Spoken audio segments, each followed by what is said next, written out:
नमस्कार यौ मैडम साहब। नमस्ते सर। नमस्ते। केना छै अहाँ सब भरि दिना टिकटके में लगल रहे छियै? की करबै, कहियो काल बना लै छियै। देखियो अखनी आब गर्मी महीना शुरू भए गेल छै, सांप कीड़ा के सेहो समय रहे छै, तो कनी बचिए के चलऽ पड़तै। ठीके कहलियै सर।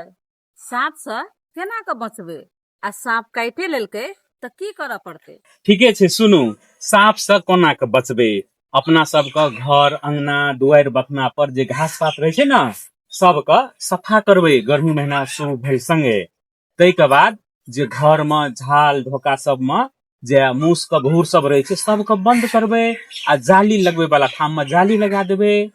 एना करला से सांप घर भीतर प्रवेश नहीं करते आ दुआर बखना पर नहीं हेतै, बच सकै छी। आ दोसर बात सुनू, अपना सबके जेना रात बिरात निकलऽ पड़तै ना बाहर, तो टॉर्च ला के जेबै आ खेत में काम करैत काल जे छै तो बूट जूता है छै ना, से सब लगा के जेबै तो सांप कटाई से बच सकै छियै। अपांगता भेल व्यक्ति सब पर बेसी ध्यान दिया पड़तै। सर, यदि सांप काटिए लेलकै तऽ बचे के लेल की करऽ पड़तै?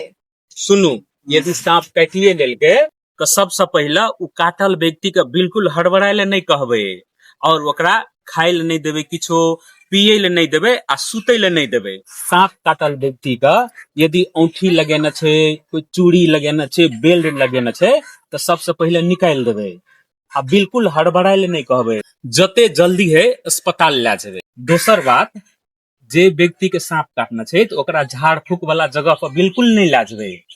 एना करला से जे सांप काटल व्यक्ति के जानो जा सकै छै, जते जल्दी है ओकरा अस्पताल ला जेबै। धन्यवाद सर, जे नीक जानकारी देलिए। जी अहूँ सबके धन्यवाद। धन्यवाद। समावेशी विपद पूर्व तैयारी करू।